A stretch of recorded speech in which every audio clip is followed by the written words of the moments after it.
So some of you might remember earlier in the week, we said that something to keep an eye on was the protests that are taking place in Iran. They've been going since late December. Those protests, those anti-government protests against the regime there, appear to be intensifying and spreading across much of Iran now. They began in late December, largely with merchants in Tehran, before spreading across the country. It's largely been focused on economic issues.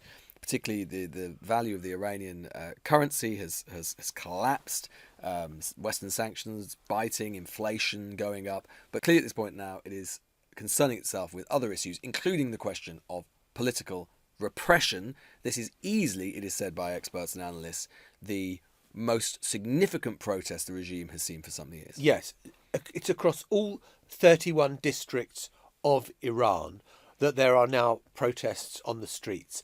And it's been interesting that the reaction of the authorities has been it hasn't been as heavy-handed as maybe we've seen in previous occasions. And whether that is because they're scared that the support is so widespread and so extensive that it's not going to be that easy to suppress. It's not over someone wearing a hijab. This is about economic collapse. This is about inflation at 40%. This is about the collapse, as you were saying, Lewis, of the value of the currency and the corruption within the country and the fury of ordinary people. Or whether it's because of Donald Trump saying, look, if you do this, if you carry on killing protesters, we're going to come and bomb you. But so far, the protests have not been crushed. They are spreading. They're getting wider. And now people, instead of talking about hashtag Iran protest 2026, they're talking about Iran revolution 2026. And if that comes about, if there is an overthrow of the Islamic regime in Tehran, that will be an epic restructuring of geopolitics for the Middle East and to some extent the world. Oh, astonishing. I mean, a regime which has been in place since the fall of the Shah in 1979 and has basically been an enemy, more or less, the United States, number one enemy in lots of ways in the region ever since. I mean, the economic situation is astonishing. I mean, as you say, 40% inflation is quite something. The Iranian rial has been in free fall. It's now exchanging at 1.4 million rial to $1, which gives, in some ways, it could be said to be like quite an old-fashioned bit of dissent, right? Which is, bread prices go up, people take to the streets. But obviously it comes at a really interesting moment geopolitically for Iran as well, right? Which is that if only a few years ago we were talking about Iran being an absolute dominant regional player, and yet really, as a result of various things, not least to be fair, US-led action, partly under the Trump administration, its so-called axis of resistance to the US, which was taking, all of its various Shia-related allies, whether it was in Syria or whether it was in Hezbollah or whatever, a lot of them have been crushed, right? A lot of them have been crushed, and they find themselves now really isolated without much of a patron. Russia buys their drones but hasn't given them any money. Chinese have also bought things for them but haven't supported them that much. So they find themselves very, very much isolated right now. And of course, the relationship between Venezuela and Iran has been historically very close. Maduro has had very close relationships with the Iranian regime and the whole relationship over oil. This is, again, another weakening of the Ayatollah's position in the country, with the consequences that could flow from that. Well, we're joined now by Omid Djalili, the British-Iranian comedian, actor, writer, actually currently playing a part in a 4-part ITV series, the role of an Islamic regime leader, which is not what we're going to talk to you about right now, but it seems somehow appropriate because, of course, you are monitoring very closely what is happening in Iran. And I just, first of all, what is the latest you're hearing about the wave of protests, not just in Tehran, but across the country? I mean, what's unfolding is absolutely incredible. I was up till 2:30 in the morning last night.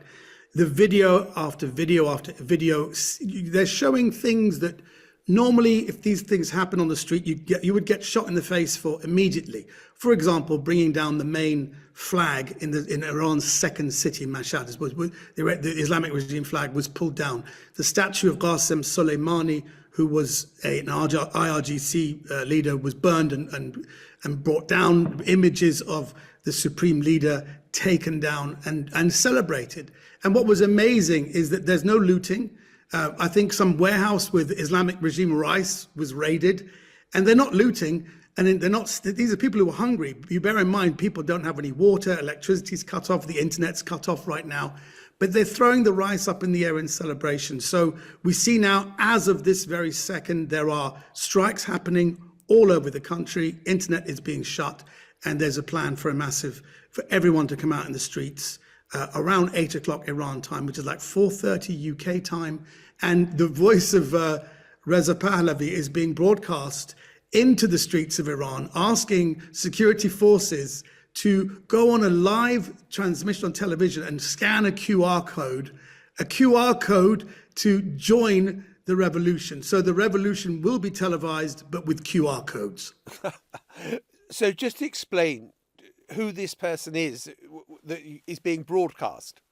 Just so you know, Reza Pahlavi is the son of the former Shah of Iran, who left in 1978, and then which led to the Islamic Revolution of 1979. He's been living in California, but they're calling for his name. Now, it's interesting. He's about 63, 64 years old.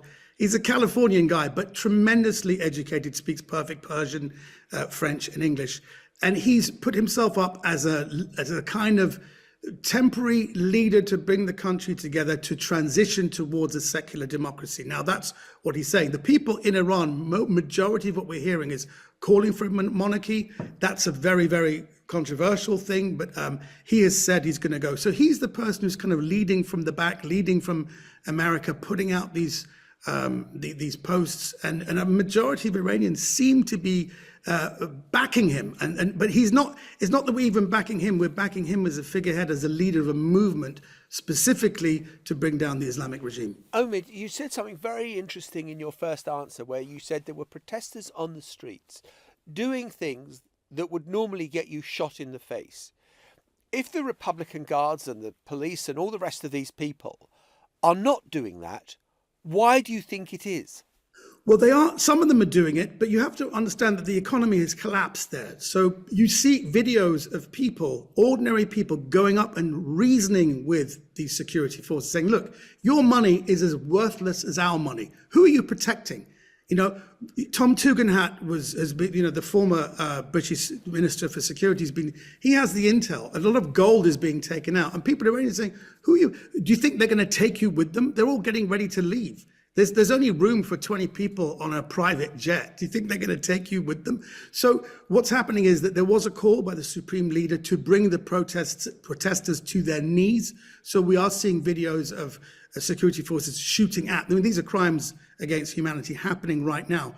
But a lot of the security forces are running away. There are videos, I've never seen this before, where literally security forces are running and throwing stones back, and you've got like 20 of them run this way, then you've got like 150, 200 people chasing them. So there's been a tremendous shift. I'm not saying it's happened, but definitely hashtag Iran protest 2026 has now changed to Iran Revolution 2026. Which is fascinating in itself. Do you think that Donald Trump's threat to kind of, when he says that American military are locked and loaded and ready to intervene in Iran if the regime carries on killing protesters, is having an effect? Or do you think that is a sideshow, incidental, don't get distracted by it? Tom Tugendhat was asked that question, Andrew Marr, on his show on LBC, and he said, Donald Trump is intervening already.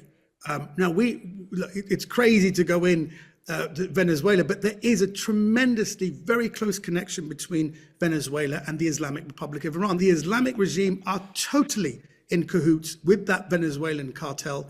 The whole thing about that tanker was stopped with Russian tanker. It was actually basically Venezuelan crude oil goes over to Iran. Iran changes it and brings it back. And that's the way they're trying to get around the sanctions. I'm going to post it actually so people can see. And by cutting off the regime from Venezuela, that's a huge thing Donald Trump seemed to be doing, because it's like Venezuela first.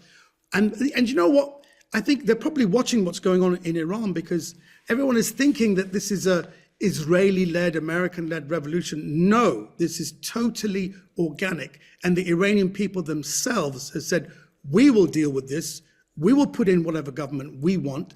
Leave us be. We are dealing with this. So whatever Donald Trump has said he's going to do, we're watching the situation, because I think the people will probably deal with it themselves, and he probably won't have to. Will probably come in to support if there's any more killings, but I think he's already intervening as we speak right now. So tell me this. Look, we had you on the news agents when the protests were going on in the wake of what happened to Mahsa Amini, when, you know, she was the young woman, Kurdish woman, who didn't want to wear a hijab, and the police, you know, beat her up brutally. And that sparked a wave of protests.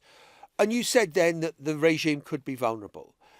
Isn't there an kind of almost cyclical thing that happens once every 3 or 4 years? There are protests in Iran. The protests get brutally put down.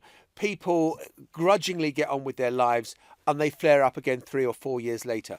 Is this any different? I can understand totally why people would think, well, I've got all kinds of friends saying, look, is there any difference? There's just going to be a crackdown, well, a bunch of people are going to get killed, and then there'll be executions will follow, and another uprising has been quashed.